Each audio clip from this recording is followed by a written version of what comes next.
आज Doubtnut app download करें। Doubtnut पर अपने सभी गणित, रसायन विज्ञान, भौतिक विज्ञान और जीव विज्ञान के डाउट्स का करो सफाया। बस प्रश्न की फोटो खींचो, एक ही प्रश्न को क्रॉप करो और तुरंत वीडियो सोल्यूशन पाओ। अभी डाउनलोड करें। हेलो फ्रेंड, इस प्रश्न में पूछा गया है कि यदि किसी ट्रांसफार्मर की प्राथमिक कुंडली को बैटरी में जोड़ा जाए तो क्या घटना घटित होती है। तो इसको हम जो है एकल ट्रांसफार्मर के चित्र की सहायता से इस प्रकार से समझ सकते हैं। तो इस प्रकार से हम जो इस प्रकार ट्रांसफार्मर की सहायता से समझ सकते हैं। यहाँ पे तीन मुख्य भाग होते हैं: प्राथमिक कुंडली, द्वितीयक कुंडली तथा क्रोड होता है ट्रांसफार्मर के लिए। जहाँ प्राथमिक कुंडली में जो है स्रोत से जोड़ा जाता है तथा द्वितीय कुंडली में जो है यहाँ पे भार के द्वारा हम जो है मोड़ता या धारा प्राप्त करते हैं। तो यह दिया गया कि अगर बैटरी इसमें जोड़ा जाता है तो अगर हम इसको देखें, अगर बैटरी की वोल्टता से इस प्रकार जोड़ते हैं किसी बैटरी से, ठीक है, तो यहाँ पे अगर लेते हैं वोल्टता Vp, तो यहाँ पे धारा प्रवाहित होगी Ip, ठीक है, जिसका मान नियत है। तो यहाँ पे विद्युत वाहक बल भी उत्पन्न होता है। तो इस विद्युत वाहक बल के लिए क्या होता है, सूत्र हमें प्राप्त होता है ऋण Np d∅dt, इस प्रकार से प्राप्त होता है। तो यहाँ पे जो d∅dt क्या है, फ्लक्स में परिवर्तन की दर को प्रदर्शित करती है। तो यहाँ पे जो विद्युत वाहक बल उत्पन्न हुआ है, जो यहाँ पे फ्लक्स, यहाँ पे अब क्या होगा, जो है धारा क्या है, जो नियत है, क्योंकि बैटरी का मान क्या होता है, नियत होता है। नियत की वोल्टता या धारा जो जिससे धारा प्राप्त होती है, ठीक है हमें।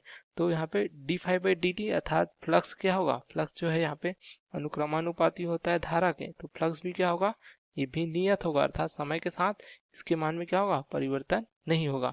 तो हम कह सकते हैं कि d∅dt का मान क्या होगा, ये शून्य होगा। अर्थात अगर 5 वेबर का फ्लक्स है तो समय के साथ वो 5 वेबर ही रहेगा, क्योंकि धारा का मान नियत है, तो ये मान शून्य प्राप्त होगा। यहाँ पे विद्युत वाहक बल का मान क्या हो जाएगा, ये शून्य प्राप्त होगा। यहाँ पे कोई विद्युत वाहक बल उत्पन्न नहीं होगा, तो प्रेरित धारा भी यहाँ पे प्राप्त नहीं होगी, ठीक है।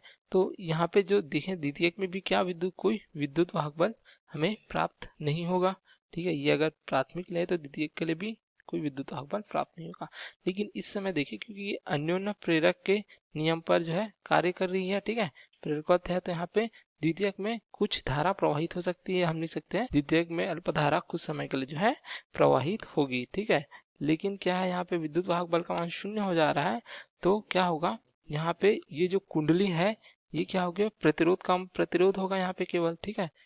एल का मान के प्रेरकत्व का मान क्या हो जा रहा है, शून्य हो जा रहा है, तो केवल क्या होगा, प्रतिरोध होगा।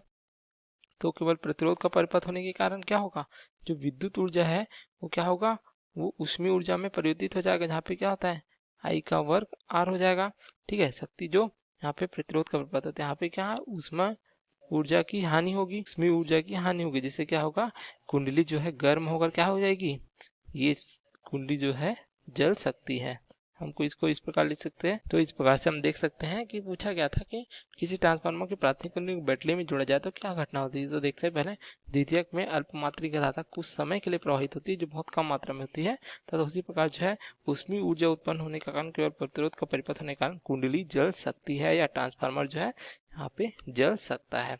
तो ये हमारा उत्तर है। Okay, thank you. कक्षा 6 से 12वीं से लेकर नीट, IIT, JEE वो एडवांस के लेवल तक 1 करोड़ से ज्यादा छात्रों का भरोसा। आज ही डाउनलोड करें डाउटनेट ऐप या व्हाट्सएप करें अपने सारे डाउट्स 8400 400 400 पर।